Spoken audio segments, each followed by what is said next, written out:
Halo guys, welcome back to Orang Ramit bersama orang Korea yang kebelet.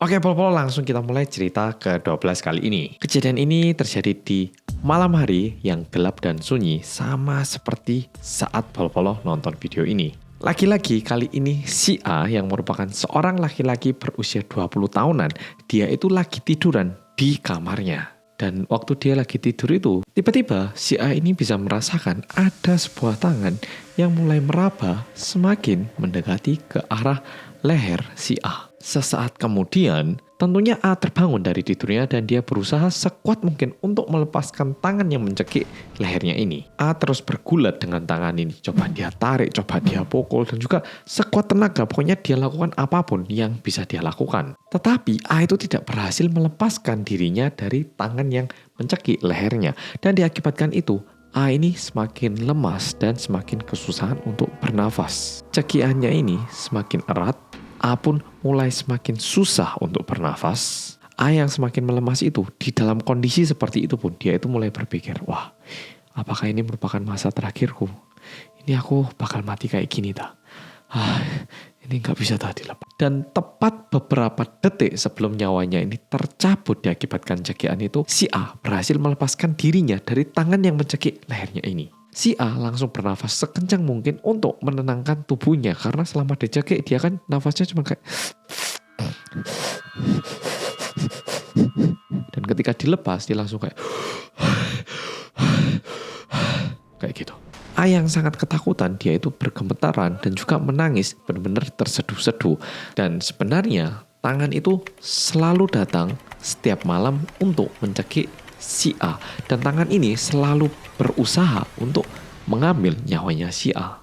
Tapi si A itu nggak bisa melakukan apa-apa. Sekarang kita perlu bicara dikit tentang si B. Di pagi hari, sama seperti orang biasanya kayak aku, kayak polo-polo. Di pagi hari, si B ini sibuk melakukan aktivitasnya. Dan kebetulan di hari itu, si B itu lagi ada rapat penting di perusahaannya. Seberapa penting? Di hari itu, si B dijadwalkan untuk melakukan presentasi di depan bos besar perusahaannya. Si B sambil mempersiapkan diri untuk pergi ke kantor, dia juga terus membaca poin-poin penting di presentase biar nggak kelupaan. Si B yang menggunakan kemeja, dia mulai memasukkan kancing-kancing bajunya, tapi sesaat setelah itu, kancingnya ini lepas lagi. Si B melihat itu, dia cuman... Dan di dalam otaknya, dia tuh mikir, duh tangan itu lagi rek. Untuk si B, setiap kali dia berusaha untuk menggunakan baju kemeja ini, tangan itu selalu muncul dan melepasi kancing-kancing yang udah dipasang sama dirinya. Jadi jujur, untuk memasukkan kancing ke lubang kancing itu kan merupakan hal yang sangat mudah ya toh. Tapi si B setiap harinya harus bertarung dengan ini, dan setiap kali dia pasang, ada satu tangan lagi yang datang untuk melepasi kancing itu. Setelah 1 jam lamanya si B ini berusaha, dia akhirnya menyerah dan duduk dengan pandangan yang kosong. Nah, sekarang cerita tentang si C. Pada hari itu, si C itu lagi sibuk mengetik menggunakan komputer yang ada di kamarnya. Karena waktu itu si C ini lagi dikejar sama deadline untuk mengumpulkan naskah novel. Karena beberapa hari terakhir, jujur si C ini agak bermalas-malasan, dia ini marah, tapi marah ke dirinya sendiri dan berusaha untuk mengetik secepat mungkin. Dan tengah-tengah waktu si C ini ngetik, tiba-tiba si C ini teriak, tangan C ini ditampar sangat kuat. Akibat tamparan itu, si C itu menjerit kesakitan. Namun, ekspresi kesakitan C ini menghentikan aksi tamparan yang terjadi. Namun, sekarang tangan itu mulai menyerang lengan tangan C. Dan saat tangan ini mulai memukul lengan si C, tamparannya ini mulai menjadi lebih keras dan juga lebih cepat sampai tangannya itu membengkak. Dan setelah itu tangan ini lanjut memukuli bagian muka si C dan juga menghantam kepala si C. Dan ini tangan gak cuma mukul, menampar, mencubit, pokoknya semua rasa sakit yang bisa dihasilkan menggunakan tangan ini dilakukan oleh tangan ini terhadap si C. Si C yang dipukuli seperti itu, dia coba berusaha untuk menahan rasa sakit itu, namun itu tidak menyelesaikan masalah. Dan setelah si C jatuh kesakitan, udah tidak berdaya, akhirnya tangan itu pun berhenti mengganggu si C. Dan dengan suara yang sangat kecil, si C itu bilang, panggilkan ambulans. Please, panggilkan ambulans. Sekarang si D. Si D sambil mendengarkan lagu favoritnya, dia ini mempersiapkan makan malam keluarganya. Dan waktu itu menu yang disiapkan si D ini adalah sup ikan yang merupakan menu favorit anak-anaknya. Dan jujur, D itu cukup pede untuk memasak sup ikan karena waktu anak-anaknya yang masak, biasanya itu kosong gitu loh pancinya. Tapi giliran dia masak, hasilnya itu sangat memuaskan.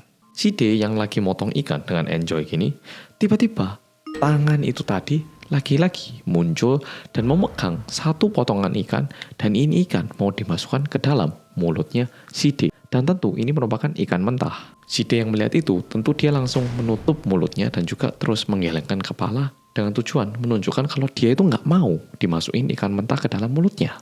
Tetapi tangan ini jauh lebih kuat. Ikan mentah yang penuh dengan lendir dan juga penuh dengan sisik, tentunya berbau amis ini, akhirnya dipaksa masuk ke dalam mulut si D.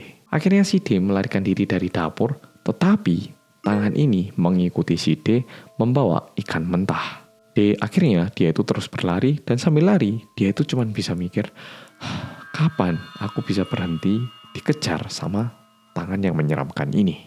Sekarang cerita si E. Ruang 305 sekarang, ruang 305. Ini adalah perkataan yang disampaikan oleh seorang perawat kepada rekan kerjanya.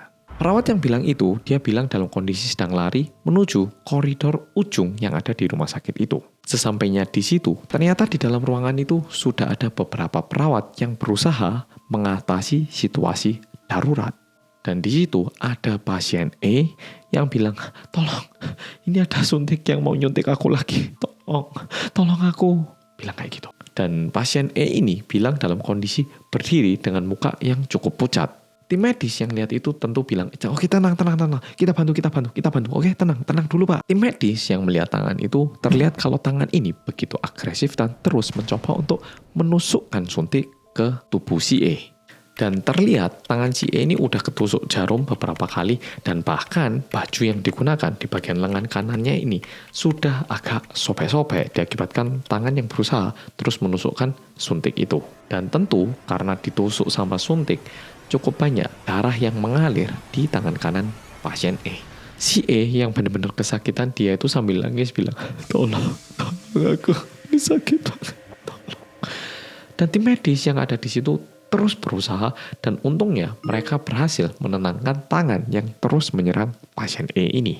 Meskipun tangan itu udah berhenti menyerang, si E ini masih ketakutan, dan tim medis menenangkan pasien E. Gak apa-apa, sabar, gak apa-apa, tenang, oke? Setelah agak tenang, tim medis itu bilang, gak apa-apa, Bapak udah tenang, masalahnya udah kelar, jadi Bapak gak perlu khawatir lagi. Tapi saya takut gak tahu kenapa, itu jarum nyerang saya terus, saya beneran takut banget. Itu kenapa sih tangannya nyerang saya terus pakai jarum tusuk, sakit banget. Itu kenapa? Dan di situ salah satu tim medis yang senior bilang ke tim medis yang junior kayak gini, mulai hari ini mohon dijaga lebih baik lagi ya, jangan sampai ada jarum ataupun jarum yang kelihatan di sini itu bisa digunakan untuk nyerang si E. Oke, pasien kita harus aman, oke, pasien E ini. Ya, bahkan ada perintah seperti itu. Oke, jujur kejadian ini terjadi pada 5 orang yang berbeda, si A, B, C, D, E. 5 orang ini tidak saling kenal, umurnya beda, tempat tinggal juga beda. Tetapi, seperti yang udah kita dengar tadi, mereka ini diserang oleh satu hal yang sama, yaitu tangan. Mengapa mereka diserang, dan tangan apa sih ini sebenarnya yang menyerang? Dan kenapa ini tangan membuat hidup mereka ini begitu menderita? Jawabannya adalah tangan kiri mereka sendiri.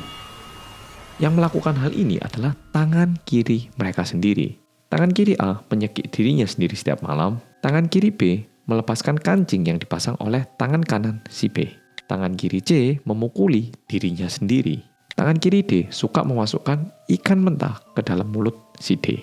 Sedangkan tangan kiri E setiap kali tangan ini tahu ada benda tajam yaitu suntik, ini akan ditusukkan ke dirinya. Mereka ini nggak cuma tidak bisa mengontrol tangannya, tapi mereka sendiri nggak tahu kenapa ini terjadi. Dan jujur, tangan kiri mereka itu sudah lagi bukan bagian dari tubuh mereka. Dan bahkan, tangan kiri mereka ini diandaikan seperti halnya makhluk halus yang tidak bisa mereka kendalikan. Oke, Polo-Polo, cerita kali ini sampai di sini. Gimana? 5 orang dengan cara yang berbeda-beda, tangan kiri mereka menyiksa diri mereka sendiri. Apakah ini benar atau bohong? Pikirkan sambil nunggu video besok. Sampai jumpa besok.